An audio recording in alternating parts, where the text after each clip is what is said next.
Il y a un pilote d'avion qui a été arrêté pour état d'ivresse juste avant le décollage. Oui, un pilote de Southwest Airlines à 7 h du matin, dans son cockpit, arrive le shérif et ses hommes pour l'arrêter. Pourquoi ? Parce que ça sentait l'alcool et il donnait des signes manifestes d'ivresse. Donc ils sont intervenus au dernier moment. Il allait décoller pour Chicago en provenant de Savannah en Géorgie. Et c'est à Savannah qu'il a été arrêté. La compagnie l'a immédiatement suspendu. Il a été mis à pied, mais il a été relâché tout de suite parce qu'il a payé une caution. Aux États-Unis, ça se fait beaucoup, de 3 500 $. Alors les passagers ont été redirigés vers d'autres vols. Il faut savoir que là-bas, c'est très strict. Interdiction de consommer de l'alcool pendant le service, on comprend. Test d'alcoolémie aléatoire chaque année pour les pilotes. Et dans les 8 heures suivant la consommation d'alcool, vous n'avez pas le droit de piloter ou de tenter de piloter l'avion. Merci, merci Patrick. Juste, non, c'est pas ça que je voulais dire. Il se promène avec un bouc vivant à Lyon. Oui, c'est une affaire assez dingue. C'était dimanche dernier aux alentours de la gare de Lyon-Pardieu. Et vous avez en fait des passants qui sont interloqués parce qu'ils voient un jeune homme en train de transporter un sac de sport assez lourd et dans lequel ils entendent des cris de bête. En fait, cette bête, c'était un petit bouc. Un petit bouc, Un petit bouc dans Voilà, alors c'est pas le petit bouc comme ça, c'est le mâle de la chèvre. Il s'appelait comment le bouc? Nadine? Alors je sais pas, j'ai pas l'info. Nadine bouc. Donc ce petit bouc évidemment était pas très bien dans ce sac de sport et donc poussait des cris. Et à ce moment-là, l'homme, le propriétaire du sac de sport, a frappé le bouc, lui tapait la tête sur le sol, essayait de l'étrangler. Et donc évidemment, il s'appelait pas Nico? Nico Bouc. Oui, alors là, je l'avais pas celle-là. Et donc,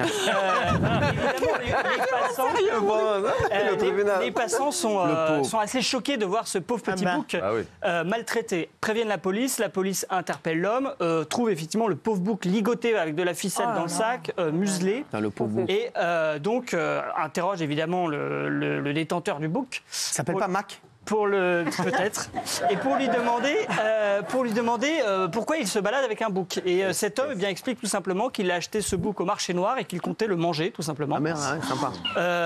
Sympa, moi c'était un ouf.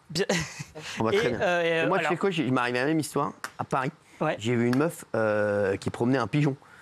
Oui, mais je pense que c'est moins gênant, si vous voulez. Là, elle voulait pas le manger. Hein. Après, elle s'est barrée au Sénégal et c'est ici. Bon,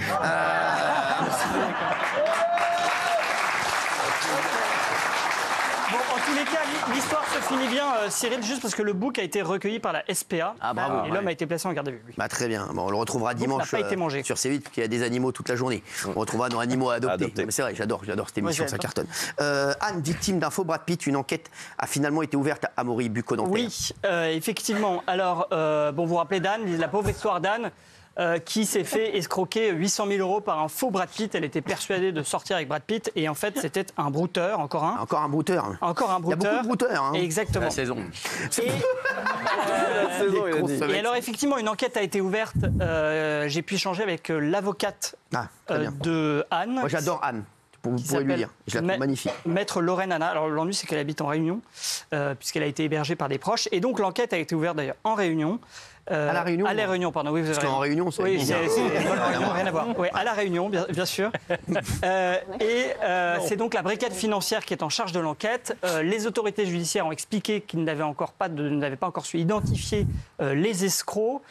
Ça, c'est pour le plan pénal. Après, il y a aussi une procédure civile, c'est-à-dire que là, c'est sur le volet de la réparation et non pas de la punition. Bien sûr. Puisque Anne s'est retournée contre sa banque en estimant que la banque avait manqué de prudence en la laissant faire des versements comme ça à un inconnu par Internet. Et il y a aussi une troisième enquête qui est cette fois-ci privée, qui est l'enquête menée par Find My Scammer, qui est une société qui en fait a mené l'enquête pour Anne pour essayer de retrouver les brouteurs. Et ils ont justement réussi à remonter leur piste. Ils seraient au Nigeria. Et évidemment, cette société travaille. Vous êtes sûr que le bouc qui avait été retrouvé à Lyon n'était pas un brouteur? C'est vrai que le propriétaire était nigérian aussi. Tout à fait. Oui, il y a un lien, j'avais pas pensé. Pourquoi tous les brouteurs sont nigérians? Non, en tous les cas, c'est une spécialité. Côte d'Ivoire, Bénin, Togo. C'est une spécialité en Afrique. Merci. Okay. Et donc voilà, il y a ces 3 enquêtes. Et il y a encore une 4e affaire, puisqu'évidemment, Anne s'est retournée contre TF1 et l'émission 7 à 8, puisqu'elle estime que finalement, cette émission lui a fait beaucoup de tort, puisque tout le monde se moque d'elle sur les réseaux sociaux depuis. Et on l'embrasse. Ça, évidemment, ça aggrave ces séquelles psychologiques. Gilles Verdez. Arthur, qu'est-ce qui se passe? Alors Arthur, il a porté plainte pour injure publique aggravée. Qu'est-ce qui s'est passé? Alors, il est visé par une polémique, en fait, depuis décembre. C'est un média féministe qui s'appelle L'Effronté, qui a diffusé une vidéo, ou plusieurs vidéos après, où Arthur embrasse une candidate par surprise et fait des commentaires déplacés. Alors, c'était lors de l'animation de Apprendre ou à laisser. Apprendre ou à laisser, il y a très longtemps, voilà. Il dit, par exemple, plus tu me résistes, plus je te dompterai. Arthur s'est expliqué. Ça reflète une autre époque. Il y a eu un reportage sur lui sur TF1. Il a expliqué ça. C'est ça la phrase qui fait polémique? Oui. Tu me redis, hein? C'est plusieurs extraits où il est un peu proche. Voilà. Mais alors, tout le monde faisait ça à l'époque. Ça avait choqué personne à l'époque. Le problème, c'est que c'est devenu viral. Ça a été partagé énormément sur les réseaux et ça a abouti à des monstruosités. Je vais vous citer une phrase qui a été prononcée contre Arthur. Le juif ne risque rien en France, il peut tout se permettre. Voilà. Donc on est tombé dans l'antisémitisme pur. Oui, je donc, Arthur légitimement s'est rebellé. En décembre, il a porté plainte. Il dénonce un cyberharcèlement calomnieux qui vise non seulement son image, mais aussi sa sécurité. Je vais vous expliquer pourquoi. Donc c'est la brigade de répression de la délinquance à la personne qui enquête.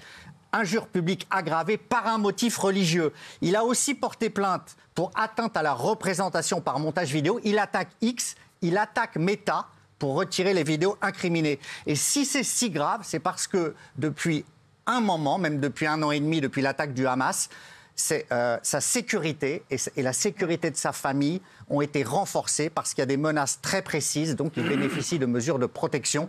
Et là, il porte plainte parce que ça suffit, ces menaces contre Arthur. Merci. Pierre Palmade. Oui, on vient d'apprendre il y a quelques minutes qu'un incident s'est produit à la prison de Bordeaux-Gradignan où Pierre Palmade est incarcéré pour 2 ans. Une grille qui sépare sa zone d'isolement. La zone d'isolement, ça sépare Pierre Palmade et sa cellule des autres détenus. Une grille est restée ouverte quelques instants au moment où un agent pénitentiaire ouvrait la cellule de Pierre Palmade. Alors, l'incident est qualifié d'incident mineur parce qu'il a été jugulé. Mais vous savez que Pierre Palmade est extrêmement protégé. Qu'est-ce qui s'est passé en fait? Il y a une grille qui est restée ouverte. Donc on ne sait pas exactement pourquoi. On ne sait pas pourquoi elle est restée ouverte. Elle est restée ouverte quelques instants. Mais cette mauvaise manipulation aurait pu être grave parce qu'il doit être... Il est la priorité absolue en matière de sécurité de la direction de la prison. Il doit être à l'isolement total. Isolement quand il va en promenade, il y va très peu. Isolement quand il se déplace, il est confiné dans sa cellule de 9 mètres carrés. Voilà. Et donc là, évidemment, ça pose tout le problème de cette sécurité. Il faut savoir que ces communications, tous les échanges extérieurs sont surveillés. Son linge est fouillé. C'est un détenu très surveillé. Il y a des rondes de 3 personnes qui viennent le voir si tout va bien. Les barreaux sont examinés tous les jours. Donc un incident comme ça prouve que son isolement n'est pas total. Et je pense que c'est... Alors justement, Pierre Palmade dit à l'instant qu'il ne se sent plus en sécurité actuellement à cause de ça. Ça peut jouer d'ailleurs pour ses avocats pour le faire sortir plus tôt que prévu. Exactement. Oui. Ses avocats vont se ruer là-dessus en disant, voyez, son isolement... C'est normal. Non, mais tout à fait normal. Oui. Son isolement n'est pas respecté. Donc on avait dit ici qu'il songeait en avril à demander une libération conditionnelle. Peut-être pourrait-il anticiper leur demande au vu de cet incident. Ah bah ça, c'est très probable. Hein. Très probable. Vol en réunion et violence avec arme dans les vestiaires d'une école primaire. Qu'est-ce qui s'est passé? Incroyable, Amaury. Oui, dans une école primaire, c'était à Marseille, aux alentours de 15h40. 2 hommes qui rentrent dans une école primaire et se dirigent vers les vestiaires de l'école pour voler les affaires. Alors, il faut bien préciser que ce sont des affaires des enfants. C'est ça qui est assez hallucinant dans cette affaire. On se demande ce qu'ils étaient venus voler, des Choco BM, des Kinder, enfin, ça paraît invraisemblable. Heureusement, le vigile de l'école arrive dans le vestiaire, les surprend, les prend sur le fait, et puis il ne se contente pas de les voir, il agit, il arrive à en attraper un, il lui met une balayette, il l'amène au sol, comme disent les policiers. L'autre prend la fuite, et puis celui qui tombe par terre finit par sortir un couteau.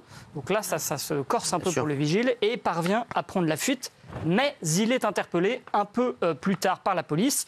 Et malheureusement, ce n'était absolument pas la première fois qu'il était interpellé. C'est ce que m'a dit un policier local, m'a dit que c'était une véritable crapule. C'est le terme qu'il a utilisé. C'est un Algérien de 30 ans qui serait sans papier et qui, me dit le policier, cette fois ne devrait pas ressortir tout de suite et probablement être condamné plus sévèrement.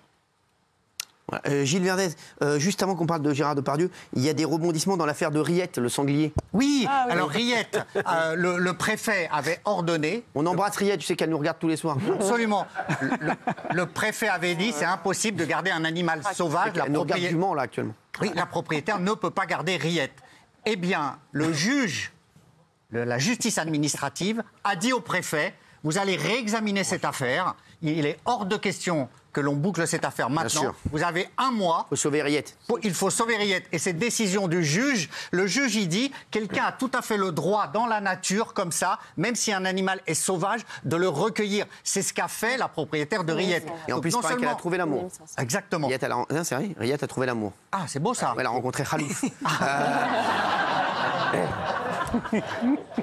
Donc c'est plus qu'un sursis en fait, parce que le juge dit c'est bon, et je pense qu'on peut dire aujourd'hui que Riette est quasiment sauvée, ce qui est une extrêmement bonne nouvelle. Ça nous fait plaisir. On embrasse Riette en tout cas, merci. Oui, 100 kilos elle fait. Oui, je sais, j'étais avec elle à la salle de sport tout à l'heure. Merci.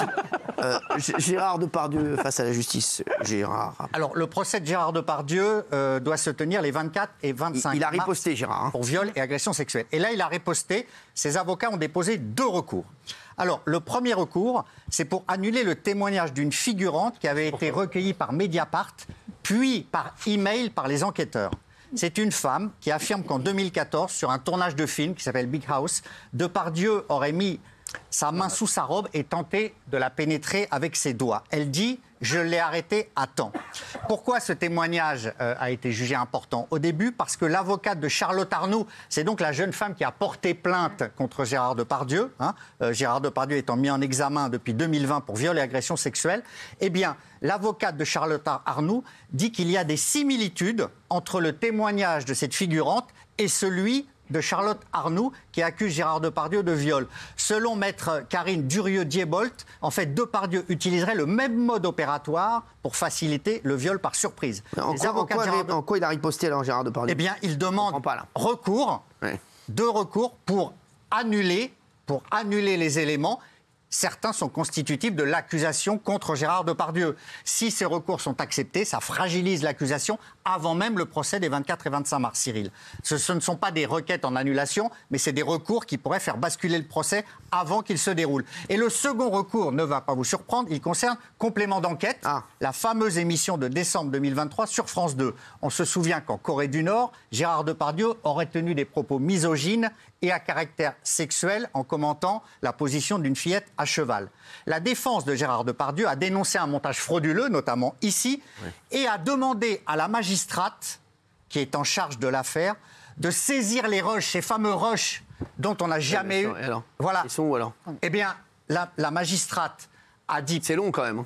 La magistrate a dit pour le moment... Non, pas vous, c'est long cette affaire. C'est très long, c'est très long. Le pauvre, il croyait que c'était lui, Gilles. Non, mais c'est long, Gilles. Mais non, mais d'autant plus long que la magistrate, en première instance, a dit je ne peux pas les forcer à me donner les roches. Je ne peux pas les contraindre. C'est ça qui est fou. Le juge a dit oui, il me faudrait ces images qui sont importantes parce qu'évidemment, on va en parler au procès, mais la production ne me les donne pas, je ne peux pas les y contraindre. Eh bien, les avocats de Gérard Depardieu, notamment maître Jérémy Assous, ont fait appel pour obtenir enfin ces fameux rushs. Donc alors, voilà les 2 recours. Sur le témoignage de la première femme dont Gilles parlait, Gérard Depardieu demande à ce qu'on la prenne pas en compte parce que les flics ne l'ont jamais vu en vrai, c'était que par mail. Par mail, c'est ça. Il paraît que les policiers l'ont jamais vu en vrai. Non, c'est vrai, c'est Mediapart. C'est incroyable ça. Et ils ont recueilli par email son témoignage. Les mecs, non mais c'est voilà. Quoi, ça non, mais... Oui, ce qui pose vraiment question. Bien sûr, oui, ça pose question. Oui, ça pose question. Absolument. Oui, ça pose question. Une dernière petite histoire avant de vous laisser ce soir. Une histoire incroyable. Le grand gagnant du loto de Noël a eu une histoire incroyable. Ça, c'est beau, ça. 30 secondes, allez-y. Alors, c'est un rêve éveillé. C'est un couple qui se réveille le 25 décembre, qui reçoit un email leur annonçant « Vous avez gagné la cagnotte du grand loto de Noël, 20 millions d'euros ». Alors c'est extraordinaire, ils ont joué au hasard, ils avaient choisi l'option flash. D'habitude, ils jouent tout le temps avec des numéros fétiches, et là, ils jouent au hasard et ils gagnent. Et pourquoi c'est extraordinaire? Pourquoi? Parce qu'ils jouent depuis que le père du gagnant lui-même a remporté le gros lot quelques années avant. Et le père a gagné, le fils a gagné. Exactement. Eh ben exactement. Merci à tous, à demain. Merci.